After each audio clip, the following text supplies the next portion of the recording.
No, actually, madami na akong nasalihan na networking, I mean, na hindi ako naging successful, no. Parehas lang naman networking eh, pero magkakaiba ng strategies at magkakaiba ng upline, attitude ng upline, ganyan. That's why, nung na-invite ako dito ni Prof. Rich, negative na ako. Kasi hindi maganda yung naging treatment sa akin, the past na company, and na-scam na din po ako 3 times. Kaya pagdating kay Prof. Rich, negative na ako. So medyo nahirapan siya sa akin, no? Pero meron akong nakita kay Prof. Rich na hindi ko nakita sa ibang networking. Ano 'yon? Yung pagiging sincerity niya na makatulong sa mga OFW. No? For example, yun nga, sabi ko, nag-down ako ng 3,000. Then, inabonohan niya, typical talaga, na inabonohan niya yung kulang. O, yung iba kasi, di ba, pera-pera lang, di ba? So, doon, na-try ko siya kung totoong tao nga ba siya. Kasi nga, ang dami ko nang na-experience na na-scam na ako eh, di ba? So, sa 3,000, pinadala ko, inabonohan niya yung kulang, doon pa lang na-proof ko na totoong tao si Prof. Rich. Di ba? And, sabi ko sa kanya, okay, before mag-Sunday, kasi that time, Wednesday yon, before mag-Sunday, kapag may nag-join sa akin, mag-full payment ako ng 7 accounts. Pero hindi niya sa akin in-offer ang multiple accounts. So dahil dati na akong networker, alam ko na yung about sa mga multiple accounts. So ako na mismo yung nagsabi sa kanya na kapag may nag-join sa akin before mag-Sunday, full payment ako ng 7 accounts plus yung utang ko sa kanya, yung inabonohan niya na 1 account ko. Then, good thing, will ni God. May nag-join po sa akin dalawa, isang 3 account at isang 1 account. So dahil may sinabi akong ganun, pinanindigan ko po. So ayang lugar na yan sa picture na may hawak akong pera, nasa bangko po ako niyan. Nag-loan po ako sa bangko para mag-invest ng multiple account. Ayan.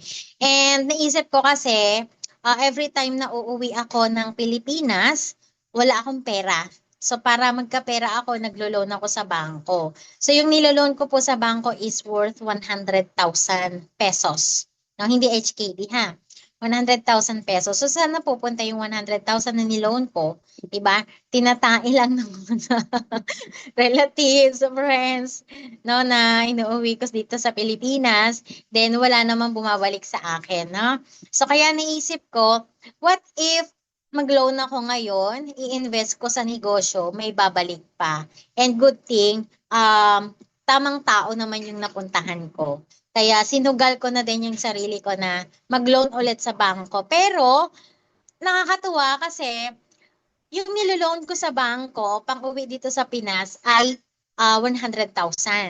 Pero yung niloan ko sa investment, ano lang, 55 lang.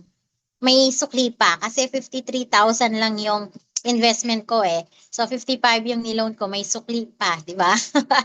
Ang ganda ng ganon. So ayun na yung last na loan ko sa bangko, yung pinang-invest ko dito. No regret kasi nagkaroon ng result. Okay, next. Next na prof. Ayan. So dahil nag-invest ako ng malaki, actually hindi naman siya talagang malaki, no? Kaya lang, may responsibility. Kasi nga, niloan sa bangko eh, ginawa ko. Ginawa ko yung negosyo para naman may bumalik sa akin, di ba? So ayan, nag-OPP ako offline. Pinipresentahan ko yung mga kapwa natin OFW sa Hong Kong, yung nasa park, nakatambay, sa restaurant. So ako, tipid na tipid, kahit ayokong kumain sa restaurant, mapapakain ako. Kasi ang purpose ko doon, hindi para magpasosyal na kumakain ako sa loob ng restaurant, no? Para makatabi ko yung kapwa natin OFW at presentahan ko ng negosyo. Pero ang tinatabihan ko dyan, Prof, yung nag-iisa lang o dalawa, no? Then, kwento-kwento lang, kamusta ka dito, ilang taong ka na dito, kamusta yung family mo, saka ko siya pepresentahan ng business. So yung pagkain ko, nakaset aside muna yan. Mamaya ko na yan kakainin kapag tapos ko nang kausapin yung kapwa ko OFW dyan. Then hindi ako papayag na maghiwalay kami na hindi ko makukuha yung contact niya. Facebook account, ayan, Messenger, WhatsApp, and cellphone number. Talagang lahat kinukuha ko para sure, di ba? And bago siya umalis, kailangan ma-message ko muna siya kung sure na makakapag-reply siya sa akin. Kasi syempre, minsan, fake account yung binibigay para lang makaalis, di ba? Ganyan. And then minsan, kapag okay naman yung feedback, nako-close deal ko na. Minsan nakakapag-hotspay din. Meron akong hotspay dyan eh. So wala sa picture. Ayan. Tapos yung last picture na yan, Prof, yan yung first na OPP ko offline. Client yan ni Prof. Rich. Siyempre, ano pa ako, under training pa ako. So si Prof. Rich naghahanap ng client. Ako yung nagkakausap. Ako yung nagko-close deal. So that time, Prof, para confident ako na i-present yung negosyo, dapat alam ko na siya. So marunong na po ako dyan magsulat ng pabaliktad, alam ko na mag-present ng multiple accounts. At alam ko na din i-present yung background, product, ganyan. Ilang araw pa lang ako niyan, Prof. Kasi hindi pwede na bukas na eh. So kailangan gawin mo na siya talaga agad-agad. Dapat aralin na talaga. So bago ako nag-present sa mga client, dapat ako mismo alam ko na siyang i-present. Alam ko na kung ano yung pinasok kong negosyo. Ayan, para confident ako. Okay? Next. Mag-isa lang ako dyan. So, ayan po yung una kong leader. Actually, si Prof. Senyorita po, leader ko yan. Pero, ang nag-invite din dyan si Prof. Rich. Pero, inano niya sa akin, in-spill over niya sa akin si Prof. Senyorita. And then, yung nasa right side, hindi ko alam kung ano yung right and left. Yung nasa right side, yan po yung kauna-unahan kong leader. Siya yung dahilan kung bakit ako napaloan sa bangko para mag-full payment ng 7 accounts. Ayan. So, kasali po kasi sa, sa rules ko na magkaroon ng OPP Live. Yan yung pinaka-training po namin sa Hong Kong. Kailangan mag-OPP Live po kami every time na may bago. So ako po yung nasa kabilang side. Yan.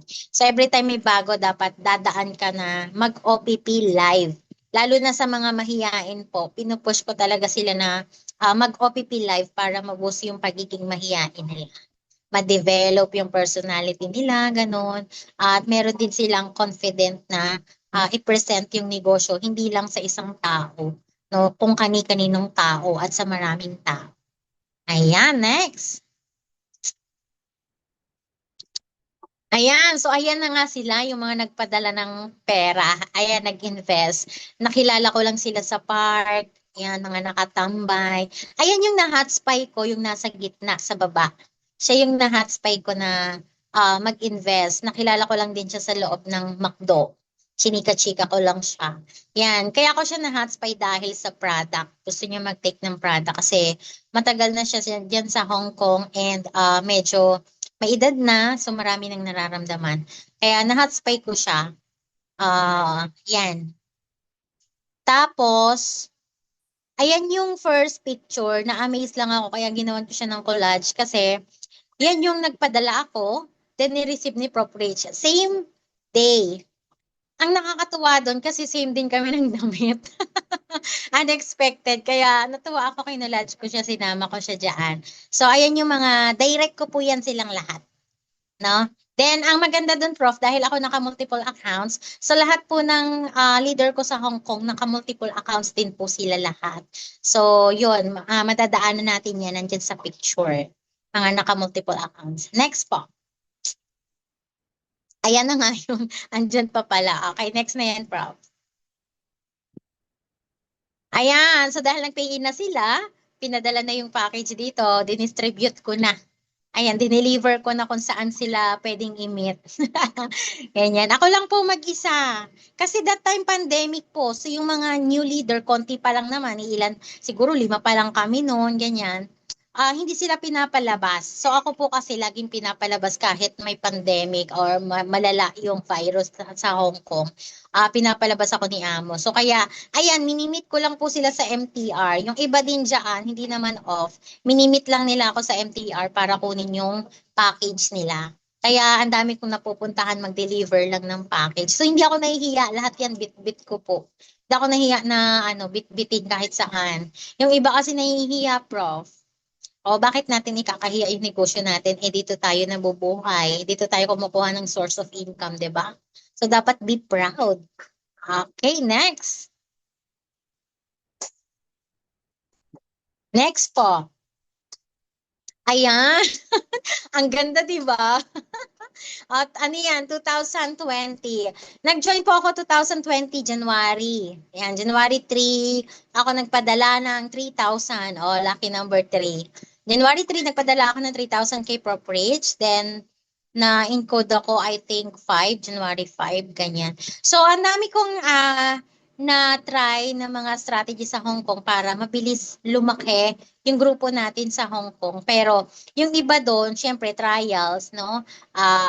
Hindi siya nag-click, no? So, ang nag-click itong pageant.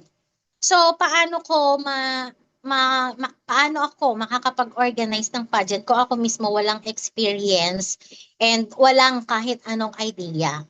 Basta, ang idea ko lang dyan, yung pageant, pwedeng gawin, i-connect sa negosyo. Naisip ko lang din. Diba kasi mainipin ako, pero ako yung taong mainipin na kailangan may gawin akong action. So, isip ako ng anong magandang strategy para mag-boom yung grupo ko sa Hong Kong. So, ito yung pinaka nag-boom yung sa pageant. So, syempre, para magkaroon ako ng idea at malaman ko ano yung mga kailangan lahat para mag-organize or mag-conduct ng pageant, sumali ako sa pageant. Pero diyan, ang hindi ko ginalingan, rumampa. No, ginalingan ko para kunin yung idea nila. Inaral ko ano yung mga kailangan from the start hanggang matapos yung event. Inaral ko siya unti-unti. So, yan ay 3 months lang pinaprocess from registration to event. So, 3 months yun. So, inano ko yan kay Prof. Rich na pasukin ko yung pageant kahit hindi naman ako katangkaran, maganda lang. Ganon. Pero, dyan ko din na-realize na no discrimination pala. Kasi nga, connected siya sa business. So, kahit sino pwedeng sumali, matangkad ka, hindi ka kagandahan, hindi ka kaseksihan, ganyan, kahit sino pwede sumali. Yun yung maganda doon, kahit na may edad na, di ba? Kasi nga, connected siya sa business. At the same time, ano na siya as katulong sa Hong Kong. Kasi, sabi ko nga sa kanila, yung mga nakakausap ko para mag-join sa pageant huwag kang ma-comfort sa pagiging katulong. Dapat meron ka ding gawing bago or something new, something different sa buhay mo. Kasi sa Pilipinas, hindi naman natin magagawa na mag-model 'di ba? Or mag-pageant kasi hindi tayo qualified. So ang maganda dito sa Hong Kong, kahit ano itsura natin, anong meron tayo, ano yung pagkatao natin, pwede tayong mag-join sa pageant. At least, na-experience natin na mag-model, rumampa. 'Di ba? Magiging proud pa sa atin yung mga anak natin or yung magiging apo pa natin. 'Di ba? Kasi kahit na katulong tayo, 'di ba? Kahit na may edad na or hindi naman kaseksihan, 'di ba? Pero may lakas tayo ng loob na mag-join sa mga ganyan. Isa pa, nade-develop yung personality, 'di ba? So hindi ka lang basta kunyang, hindi ka lang magkuskus ng kubeta every time na andun ka sa amo mo. Dapat kahit once a week man lang maging tayo artista. Mukhang artista, 'di ba? Yung tipong mas maganda na tayo sa mga amo natin, ganyan. So doon nahuhook ko sila, 'di ba? Napapa-join ko sila pag ganun yung sinabi ko. Tapos pinapakitaan ko sila ng magagandang picture. O ito, mataba to, tignan mo. Ngayon ano itsura niya, ganyan. So may mga napa-join ako na after ng event, super thankful sila sa akin kasi yun nga, na-develop yung personality nila. Diba? Yung tipong, ang look nila is, losyang-losyang, ganyan, walang ayos. Pero after ng event, nababago yung look nila. No, nagiging fashionista na sila. The way na manamit, the way na magsalita, iba the way na lumangkad, nababago. Kaya after ng event, kahit matalo sila, parang feeling nila panalo na sila. Dahil doon sa experience. Ayan, o diba ang ganda ko dyan? 2020 pa yan, mga prof. Okay, next. Ayan, so dahil dun sa pageant, ayan, kaya lumaki yung grupo ko. Grupo ng ESCOM, actually. Yung nasa taas, ayan, year 2020, ayan na nga, 2, 4, 2, 4, 6, 7. Ayan, 7 lang pala kami noon. Hindi pa namin nagagawa yung pageant dyan. Yung mga nakaputi na yan. Oh. Then, ayan, lumaki na dahil sa pageant. Okay, next. Tapos, ayan yung nagpunta na yung mga mentor natin. Ayan, pati si Prof. Lincoln. Diyan sa Hong Kong yung first event, BBA sa Hong Kong. Ayan na yun. So, dalawang venue. Kasi hindi kasya sa isang venue, pati yung oras, hindi rin bitin. Ganon. Kaya dalawang venue yung kinuha kasi ang dami na nga. Okay, next. Ayan yung sinasabi kong multiple accounts. Na wala na kasi yung ibang picture ng mga multiple accounts ko kasi nandun yun sa isa kong cellphone na sira na. So hindi ko siya na-save. Kaya ito lang yung nakasave sa akin. Nakita ko lang din sa post. Yan. Yan yung mga naka-multiple accounts. Actually po, every Sunday po, meron po kaming multiple accounts. 7 leader, minsan 4, ganyan, minsan 5 leader, naka-multiple accounts po. Yun po kasi talaga yung pinupush ko sa kanila. Hindi po ako nag-o-offer ng one account. Dahil nga, ako naka-multiple accounts, so ang mindset ko po, lahat ng mapa-join ko is naka-multiple accounts. So kung ano po yung strategy na ginawa ko, yun din po yung tinuro ko sa kanila. Nag-loan po sila sa bangko. And ako po yung guarantor nila sa bangko. Kaya kilala po ako sa bangko dati. Ngayon siguro hindi na dahil ang dami na, ang tagal ko na din dito sa Pilipinas, no? So nung nandun pa ako sa Hong Kong, kilala po ako sa bangko kasi lagi po akong guarantor ng mga naglo-loan to invest multiple accounts sa business natin. Ganyan. So, kasi yung hindi lang model or pagpa-budget rampa lang yung gusto ko eh. 'Di ba? Gusto ko hindi hindi ka nakafocus sa pagpa-pageant lang or pagpapaganda. Gusto ko alam mo yung negosyo. Gusto ko naka-multiple accounts ka. Ganyan. So, habang nagpa-practice, may time kami ng practice, may time kami ng training. Kasi ang goal ko talaga, lahat ng model, gagawin yung negosyo. Hindi ka lang rarampa. Diba? Kasi ang purpose naman talaga ng pagrampa at yung group of pageant is yung negosyo. Ganyan. So parang pinaka extra activity para hindi boring yung pagrampa at strategy para lumaki yung grupo sa Hong Kong. So ang gusto ko talaga, lahat sila alam yung negosyo. Kasi yun talaga yung pinaka main purpose nun. Dapat alam yung negosyo. Kaya nag-multiple account sila. Okay. Next. Ayan yung pera ng pageant. So dahil mga naka-multiple accounts yung mga model, yan nilalatag ko sa bed ko. Ang hilig ko talaga maglatag ng pera sa bed. Kasi yan yung pamahiin ng mga Chinese bakit swerte sila, 'di ba?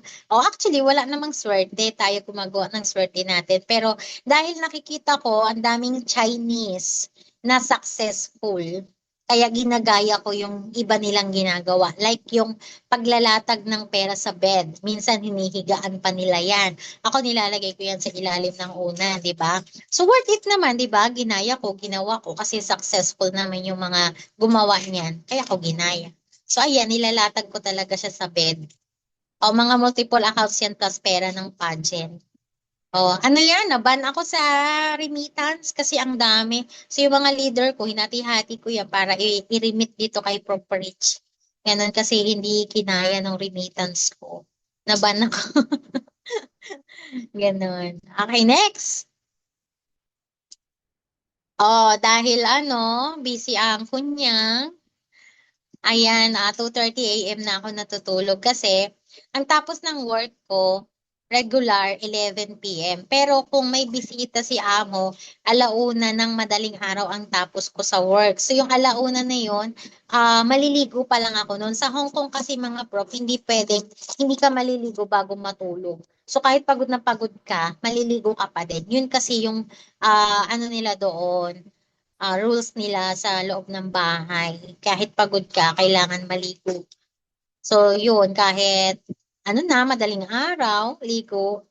Then, syempre, hindi kasi ako nakakatulog nang hindi ko nagagawa yung negosyo. Parang may guilt feeling ako na matulog na tapos hindi ko gagawin yung negosyo. So, bago talaga ako matulog, ginagawa ko yung negosyo. Kaya 2:30 a.m. gising pa ako niyan. Nagko-compute pa ako ng kaperahan, yung mga nag-pay in. Kasi kahit po weekdays, hindi lang Sunday, kahit weekdays po, may nagpipay in po sa akin doon sa Hong Kong. Kaya laging puyat. Worth it naman. Mas okay na yung, sabi nga, mas okay na yung walang tulog kesa sa walang gising. 'Di ba? So worth it naman kasi hindi naman nasasayang yung oras ko kahit mapuyat. Negosyo pa din, productive pa din kahit mapuyat, 'di ba? Oo, ang sarap mapuyat pag ganyan kadami yung perang hawak mo. Ang sarap mag-compute, magpindot-pindot ng calculator, magsulat-sulat, 'di ba? Pag ganyan kadami. O, 'di ba? Hindi ka talaga aantokin kahit magamagana yung mata ko niyan sa puyat, 'di ba? Okay, next. O, 'di ba? Puro kaperahan na yata yan, prof. Sige, slide mo lang, prof. Ang sarap pumawak ng pera, 'di ba? Ayan yung mga organizer ko na nasa Hong Kong. Sila ngayon yung nagkakandak ngayon ng pageant namin sa Hong Kong. Yan, yung nasa gitna. For good na rin siya dito. Pero Saturday group ang hawak niya. So, meron kaming Saturday, then Sunday, meron kaming dalawang grupo na pageant. Ayan, tigisa sila ng pageant. Si Prof. Senyorita, si Prof. Joy, at si Prof. Meme. Sila ngayon yung naiwan ko na mag-organize doon sa Hong. Yan, next. Mga leader ko po sila. Yan. Ayan, for good na. Diba? Actually, for good po, wala pong nakakaalam. Kami lang po ni Prof. Rich. Surprise po talaga. And unexpected din naman po. Hindi pa po talaga namin plano na mag-for good ako. Pero dahil will ni God, kaya nakauwi na for good. Ano kasi yun, Prof? Hindi ako nag-renew sa amo ko. Trying na maghanap ng ibang amo kasi yun nga yung schedule ko. Sobrang haba ng work time ko. Kaya nag-try ako na maghanap ng bagong amo. Pero sabi ni Prof. Rich, mag-for good ka na. Ganon. Kasi malaki na yung pera ko sa DTC. Actually, hindi ko naman alam kung magkano talaga yung pera ko sa DTC. Wala akong pakialam sa pera ko sa DTC. Basta ako, ang goal ko lang palagi, magpa-join, magpa-join, magpa-join. Yun lang. So, hindi ko pinapakailaman yung laman ng DTC ko. Si Prof. Rich lang talaga yung nakakaalam. Dito ko lang po nalaman yung DTC ko kung paano siya open, ano yung mga kailangan kong i-check sa loob ng DTC. Dito ko lang po yun nalaman nung nag-for good ako. Basta ako pa, join lang po ako ng pa-join. Ganon. Wala akong pakialam sa DTC ko. So, minsan, mag-screenshot si Prof. Rich ng income ko, sabihin ko lang, thankful ako, thank you Lord, ganyan, pero kulang pa. Lagi yun yung iniisip ko, kulang pa. Ganon. Kaya, join, kailangan pang maging productive. Yan, so nag-for good ako, walang nakakaalam. Sabi ko, Lord, kung will mo na mag-for good ako, hindi ako makakahanap ng amo. No? Pero kung will mo na mag-stay pa ako, makakahanap ako ng mas okay na amo. Yung kaya kong gawin yung negosyo ko. Ganyan. So, will ni God na mag-for good na, kaya hindi na ako nakahanap ng amo. Yan, umuwi na. Walang nakakaalam, si Prof. Rich lang. Kahit yung mga leader ko sa Hong Kong, hindi nila alam. So nagulat sila, nandito na ako sa Pilipinas. Surprise talaga. Ayoko kasing ipaalam kasi nga hindi pa naman sure na for good na talaga. Pero hindi ako nangamba, mga prof, kasi nga may negosyo na uuwian at may laman yung DTC. Actually, wala talaga akong ipon. Ang uwi kong pera, yung last sahod ko tapos hindi pa siya buo kasi syempre namili pa ako ng chocolate, no? Pampasalubong sa anak, and then sa mga leader ko dito. Kaya hindi na buo yung naiuwi kong pera. Oh, wala talagang ipon. So, yun laman ng DTC ko lang yung inano ko dito, ginastos ko, expenses, ganyan. So, hindi naman na nagipit kasi malaki yung grupo, 'di ba? Yun yung maganda doon mga prof. Dapat bago kayo mag for good, palakihin niyo muna yung grupo niyo. Dapat stable na yung income sa DTC niyo, ganyan leverage na. Pero syempre, wag kang ma-comfort doon sa leverage mo. Dapat ikaw mismo nagpo-production ka pa din. Ganun. Lalo na yung mga single mom, di ba? Kailangan mas productive. Okay, next. O, ayan yung cheque ko. Actually, wala yung first cheque ko. Nasa Hong Kong pa lang ako, nakapagpa-cheque na ako. Kasi wala pang sapat na pera. Ganyan. So, ginamit ko, pina-cheque ko. Hindi pa kasi mahigpit nun dati. Pwede pang ipa-cheque ng upline yung laman ng DTC. So, nagpa-cheque ako nun kay Prof. Rich, worth na sa, yata, 80 something. Ganyan. Tapos, yung nakalagay na first check, pangalawang check na yan actually. Wala kasing picture yung dati. No? So, yan? 220,000. Tapos, nung nag-stay na ako dito after, yan December yata to or November, etong second check na nakalagay, 40,000 in just 2 weeks lang. Ikaw ba naman, mag-stay ka pa ba sa Hong Kong? Ang sahod ko sa Hong Kong, 30,000 1 month. Ayan, 2 weeks lang, oh. Hindi po niyayabang ha, pero kami po talaga ay nag-share ng ganyan para ma-inspire po yung mga kapwa natin OFW at the same time yung mga leader natin dito sa Pilipinas para sila din gawin din nila. No, magkaroon din sila ng ganyang income. Yes. Next po.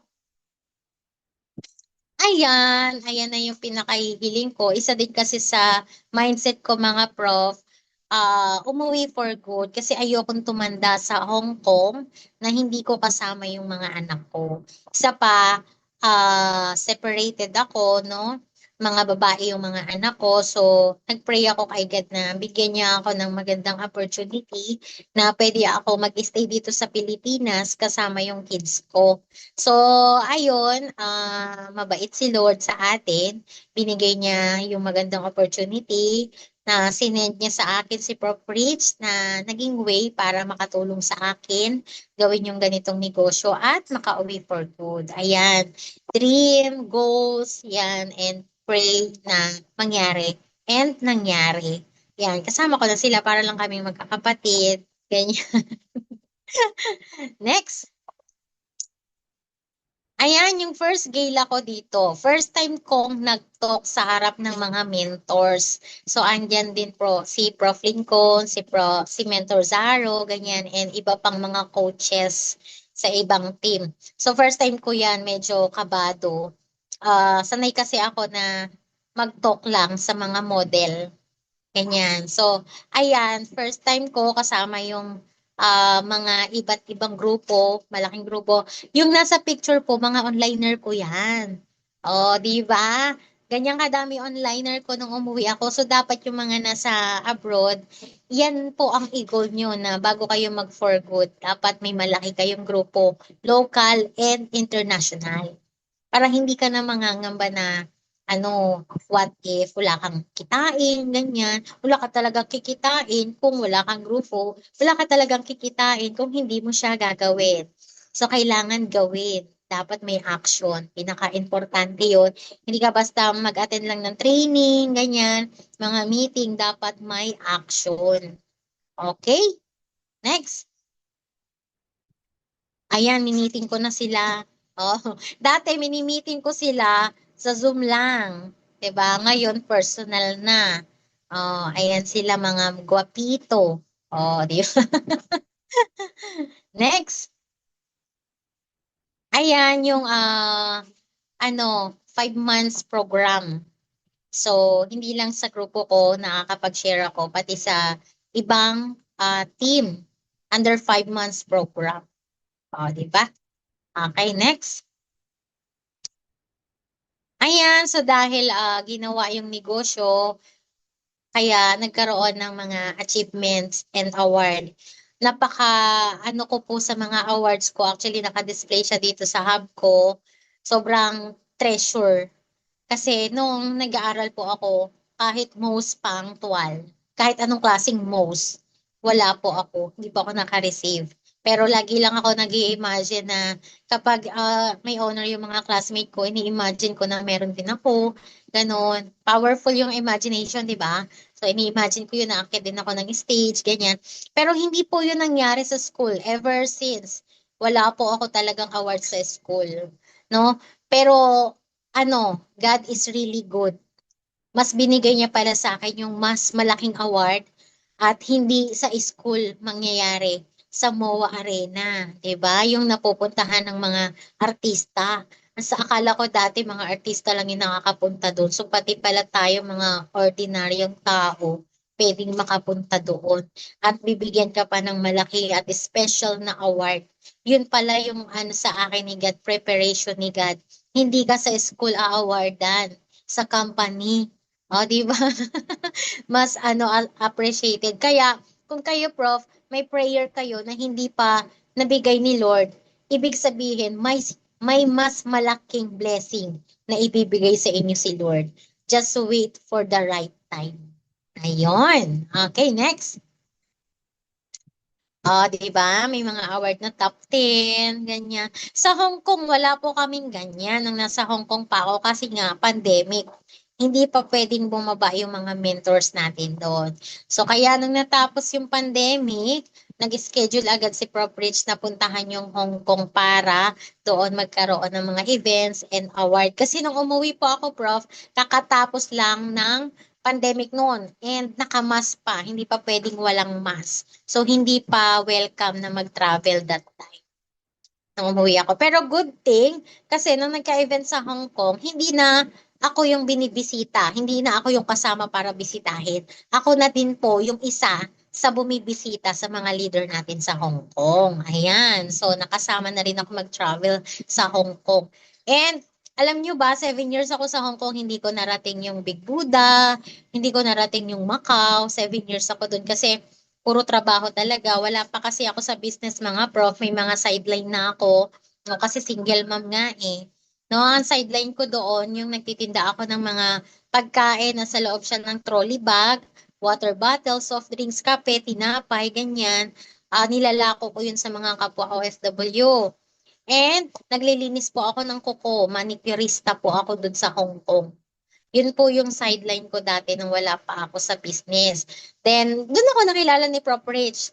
Nakilala niya ako, ginagawa ko na yun, manicurista, magtinda, ganyan. So, pinatigil niya ako. Mag-focus ka na sa negosyo. Kasi mas may kikitain ka dyan. And then, ang ino-offer mo ay payaman, magandang buhay, abundance. Tapos, ikaw makikita nila nagtitinda, 'di ba? Nagmamanicure, hindi naman payaman yung ganyan. Pahirap yan. So, paano sila may inspire sa'yo kung hindi mo yan titigilan? So, ayun. Sabi ko, oo nga, no, paano nga ba? Kasi, ang purpose ko naman nun, Prof, yung mga nabebentahan ko at nalilinisan ko ng kuko, i-offer ko yung negosyo. Pero may point nga si Prof Rich. I-offer mo, tapos ikaw naglilinis ng kuko. Diba? So, mag-focus ka kung ano yung dapat mong gawin. Hindi na dyan sa paglilinis ng kuko. So, nung pinukosan ko yun, mga prof, tinanggal ko na yung pagmamanicure at pagtitinda. Doon, ang dami kong naisip ng mga strategies. So hanggang sa yun nga naisip ko yung sa pageant. So dapat copy prop lang talaga.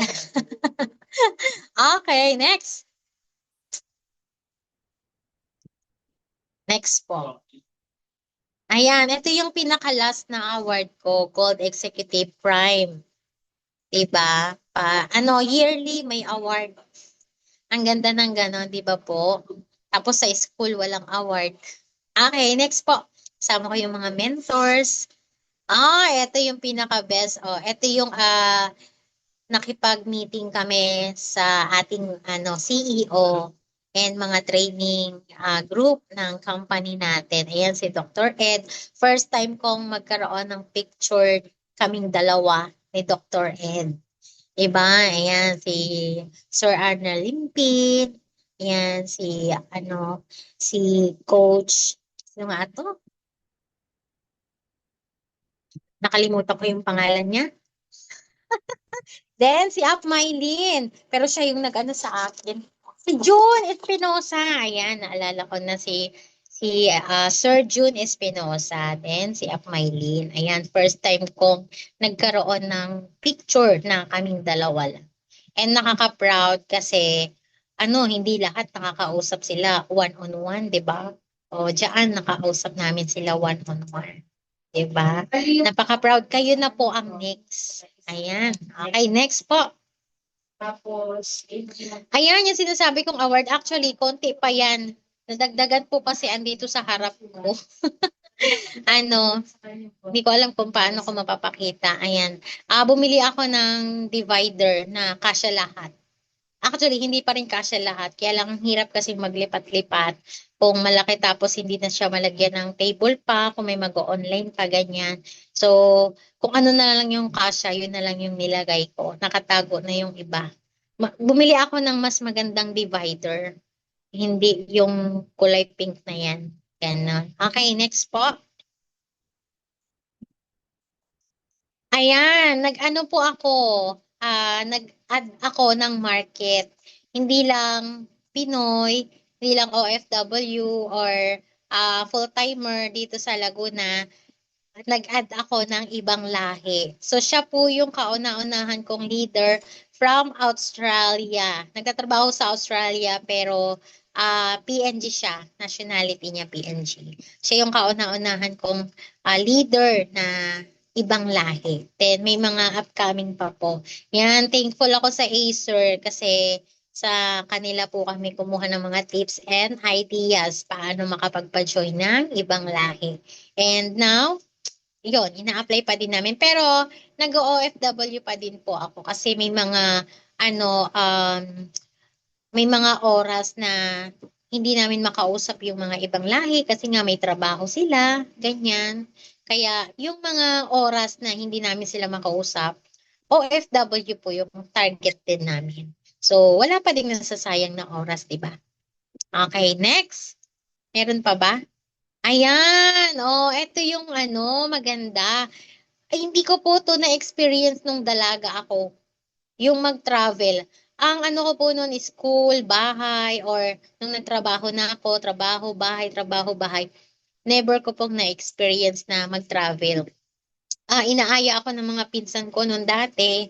Kaya lang, ang aya kasi nila sa akin sa Paddy's Point, hindi naman po ako nagiinom. At hindi po ako, ayoko pong makisalamuha sa mga lasing-lasing ganyan, di ba? Kasi di ba yung Paddy's Point, mga ano yun beer house ba yun, ganon? Oo, hindi ako sumasama, sa bahay lang talaga ako. Tsaka iniisip ko kasi yung pera sayang. No, kasi nga ang mahirap lang kami. Tapos, yun nga, trabaho, bahay, ganun lang po talaga. Hanggang nag-asawa ako, hanggang nag-abroad ako. Nung dito lang po talaga sa business na experience ko na makapag-travel. Feeling ko, ngayon pa lang ako nagdadalaga. Kasi yung ginagawa ng mga dalaga, mga teenager, ngayon ko pa lang po na-experience. Ang maganda dyan mga prof, kahit nasa travel, kumikita ng pera. O nasa travel kami, magutala ng pera. O, diba? Prof, magpadala ako, ano yung GCash mo, ano yung video account mo, ganyan. O kaya, yung mga leader mo may pay-in. O, diba? Kahit nasa travel ka, may income ka. Diba? Ganon kaganda. So, dito nagkaroon ako ng time and financial freedom na wala sa akin dati. 'Di ba? Ang lupit, 'di ba, no? Ang ganda, ang sarap talaga dito sa AC na nga, prof. Oh, tapos single mom ako, dito ko lang kinukuha yung pang support sa kids ko. 'Di ba? May college ako, may isang high school, 'di ba? Sabi nga ni Louis Gascon, kung meron kang anak, it means meron kang sports car. Kasi ang anak katumbas yan ng sports car. So dahil dalawa yung anak ko, may dalawa akong sports car. Dito ko lang po yun kinukuha sa negosyo natin, yung pinangsusupport sa kanila. It means maganda ang income. Diba? Walang support ang tatay nila. Pero hindi na ako nagde-demand.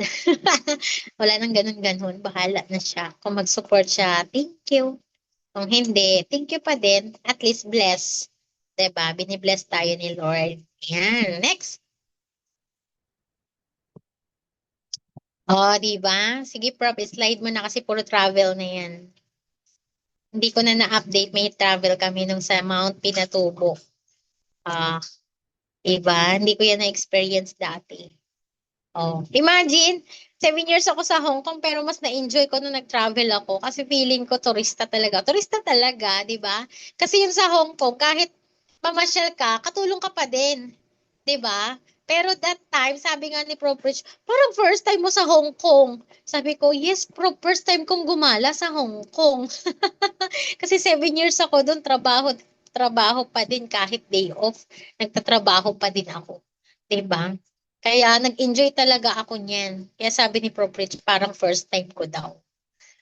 First time gumala. Okay. Oh, Macau. Iba yung ibang katulong sa Hong Kong nakakapag-Macau eh. Diba? Ako hindi. Talaga 7 years.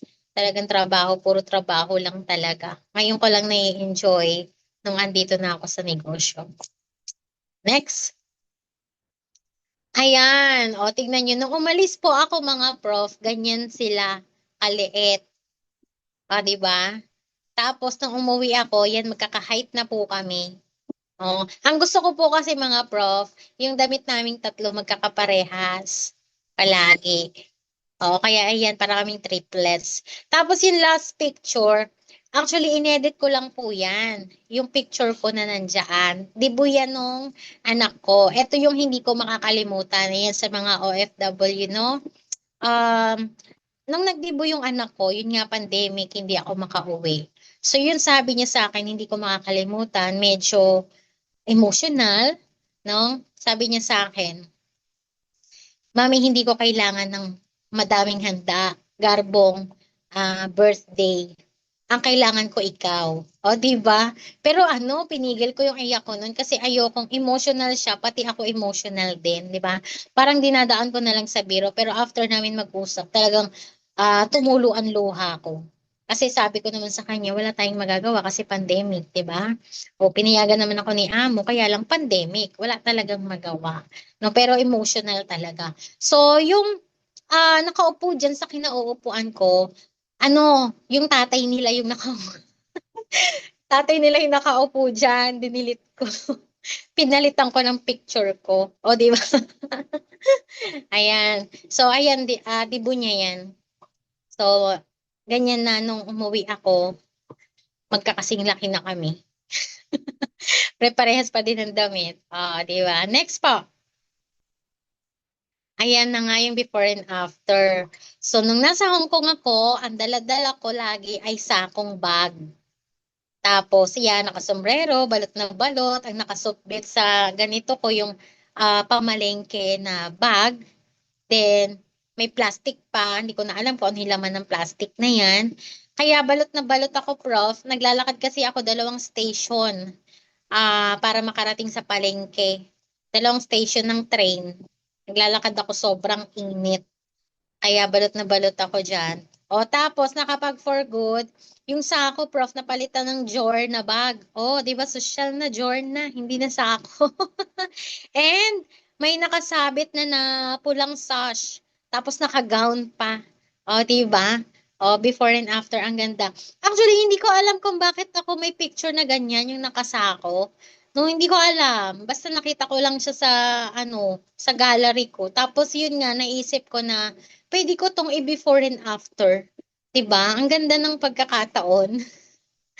Tapos yung bag ko naging drawer, yung sako, 'di ba, naging drawer. Ang galing din talaga ni Lord, no? Ayan po yung journey ko. Alam ko last na to, Prof. Tama ba? Ayan po yung journey ko sa Hong Kong. From nag-start ako until now. Diba? So, eto na, nakapag for good, nakakapag-talk na sa inyo. Actually, Prof, nung bago pa lang ako, kapag uma-attend ako ng mga Zoom meeting nung nasa Hong Kong ako, hindi ako nakikinig. Bakit? Kasi ini-imagine ko yung speaker ako. Napaka-powerful talaga ng imagination, 'di ba? Ini-imagine ko na yung speaker ako yun. So sabi ko, soon ako na talaga yan. And good thing, alam nyo ba, hindi ko talaga makalimutan to nung ini-imagine ko yun at pinapangarap. Ang una kong talk or pag-speaker sa meeting, sa grupo po ninyo. kay Prof. Lincoln. First time ko po yun na mag-talk. Tapos wala pa akong gamit, madilim. Wala akong phone stand, wala akong ilaw, kasi unexpected nga po yun at bago pa lang ako nun. So yung cellphone ko nakahawak lang sa kamay ko, nakatutok na ganyan. Tapos yung pinakailaw ko, yung light pa din ng cellphone para lang makita nyo ako. Pero yung background ko madilim. Pero thankful, ano yun grupo ni Prof. Lincoln yun eh. Di ba? Malaking grupo eh. Kaya super hindi ko yun makakalimutan na yun yung first talk ko talaga sa grupo nyo. Yan, thank you so much. Ay, may topic pala ako. Ayan, so yung topic ko ngayon, Prof. Ayan. Process versus result-oriented. So mga Prof, dapat process-oriented ka, hindi result-oriented. Kasi, kung titignan mo palagi, or lahat tayo gusto ng result di ba? Pero dapat dadaan ka sa process. No? Huwag kang maging negative sa process. Kasi lahat tayo pagdadaanan yung process. Kaya lang, iba-iba tayo ng pag-handle ng process. Merong under process ka pero negative yung feedback mo, 'di ba? Ano yung magiging resulta kapag naging negative ka doon sa process mo? Magki-quit ka, aalis ka, 'di ba? Kasi negative yung feedback mo doon sa process mo eh. Hindi mo naisip na ano ka lang, nasa process ka lang. Inaano ka lang ni Lord, minomold ka lang ni Lord para maging matibay ka. Kasi kung ang titignan mo palagi, result, hindi mo magagawa yung tama. Kasi eager ka na magkaroon ka ng resulta to the point na hindi mo na i-enjoy yung process mo. Diba? So ano ba yung mga process? Yung mga process po, Prof, yung mga challenges na nangyayari sa atin dito sa negosyo.